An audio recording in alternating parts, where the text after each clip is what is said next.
Hi, welcome to Life, Death, and the Space Between podcast. By now, hopefully you know me. I'm your host, Dr. Amy Robbins. If you are wondering what my story is and what I'm all about, head on back to episode 2 and take a listen, and you'll get to know me real quick that way. So happy Thanksgiving to everybody. Today, I'm just going to do sort of a riff podcast and talk about two things that I think on this holiday, one thing on this holiday that gets a lot of play. And I wanted to talk about it, but I'm sort of hesitant to talk about it because sometimes I feel like the concept of gratitude seems trite and overused. And while I think it's obviously a very, very worthwhile practice, I don't love the notion of Thanksgiving being the day of gratitude, because I think that every day should be a day of gratitude in some form or fashion. But I also think it's really, really tough to manufacture gratitude.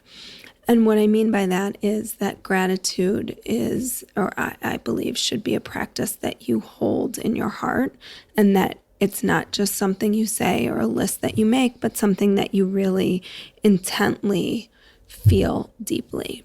And so I'm going to give you guys a little example of this for me. As many of you know, and I probably did like 4 Insta stories on this and never posted any of them because they were just so long. So I'm going to turn it into a podcast and hope that in the end it all ties together and makes some sense. As many of you know, we recently in my family celebrated my daughter's bat mitzvah. And while in the days leading up to it, it was pretty stressful, and there was a lot of craziness, tumult, as people say. I really wanted to be able to enjoy the actual day. And it was really important to me because we had so many family members and friends that were celebrating with us that I was able to be present with them. And many of you know from listening that I'm also a meditator. I try to have a pretty active meditation practice, although sometimes it does kind of fall by the wayside in the hecticness of everyday life. And one of the things that people often ask me, or when I'm often educating my patients about meditation, is that meditation is not something that like you do and see results immediately. At least that wasn't my experience, is that it really has been like an ongoing practice for me. And it's also not something that works particularly well when you're already in the throes of feeling overly anxious. To try to meditate your way out, if you've never meditated before, it's going to be really difficult. So luckily, I had an ongoing meditation practice.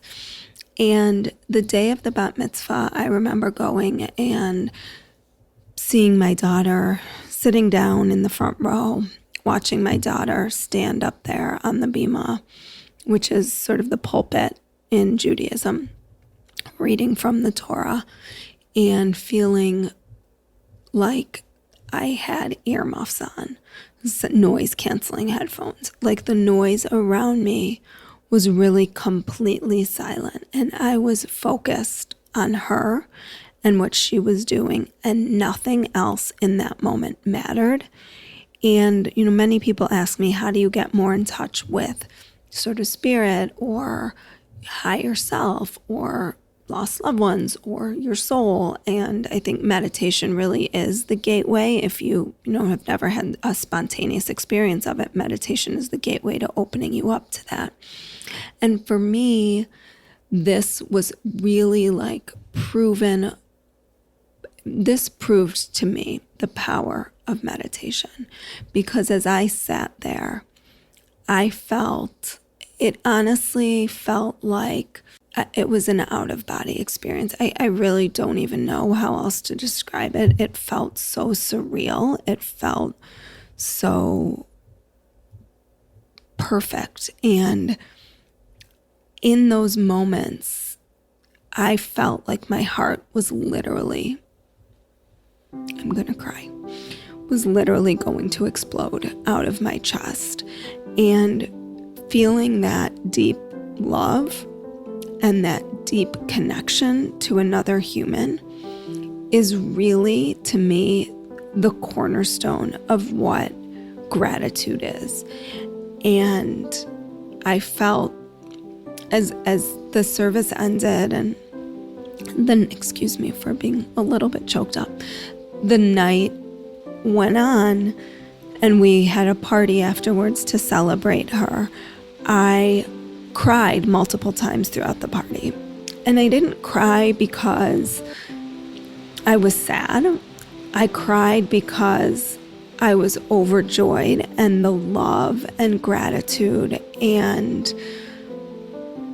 gratefulness, like profound gratefulness, not just for the fact that, for so many reasons, that we were able to celebrate this experience, that my parents were alive to see it, that my siblings were there, that my nieces and nephews were there, that we had family, that we had friends who came in from all over the country to be with us, to share this occasion, to be surrounded by people who I'd known forever since I was a kid, really was such an incredibly overwhelming feeling. And when I say that I felt like my heart was going to explode, I literally did. Like, the joy and the gratefulness was just so full in that moment. And I don't think I could have gotten there without my meditation practice. And I also don't think that I could have felt that kind of gratitude by just repeating to myself, oh, I feel so lucky. I feel so lucky. I'm so grateful. Again, not saying that a practice isn't really useful, but in this moment, I felt like it really captured kind of the essence of two buzzwords: meditation, which we hear all the time, that's thrown around, and gratitude, which we hear all the time. And I believe that it's those two things, and when those two things come together, our souls, our vibration is higher. We are more connected with a higher self, with our soul, whatever you want to call it, with the divine, with God, with the universe, with everybody around us. And people can't help but feel that contagion. It literally is contagious. The energy, everything that we had planned for, people get, present company included, caught up in details of a big day like this, a wedding, any type of celebration. But the energy in the room ultimately was what made it as special as it was. And that energy was there, I believe, because so many people in the room felt the gratitude and appreciation and love for being there. And so I'm really hoping this makes sense. And I'm also hoping that if you can't find that space today, because I completely recognize, after sitting with people for 15 years in my office, particularly around the holiday seasons, I can recognize how difficult this time is for people. But I hope that this story serves as an inspiration for you to find some way to seek this gratitude, to search out places where your heart can feel just as full on this day. Maybe tomorrow your heart feels this full because the day is over and you're relieved, but that you can start to find small ways for your heart to feel as full as mine did 2 weeks ago. And honestly, as full as mine does in doing this podcast for you all, because it has been for me a true gift and feels like an extension of what I am here to help people teach, to continue to learn and grow themselves. So for that, I am grateful. And I hope you all have a wonderful, wonderful holiday, however you choose to spend it. And you will be hearing from me again on Monday. Have a great weekend, everybody. Like what you heard today and want to hear more? Curious about what comes next and what it all means? You can subscribe on iTunes. Just go to podcasts and find Life, death, and the space between, and hit subscribe. And you can follow me on Twitter and Instagram at Dr. Amy Robbins. Ask me any questions you might have, let me know what else you'd love to hear about, or just share your story. I can't wait to hear from you.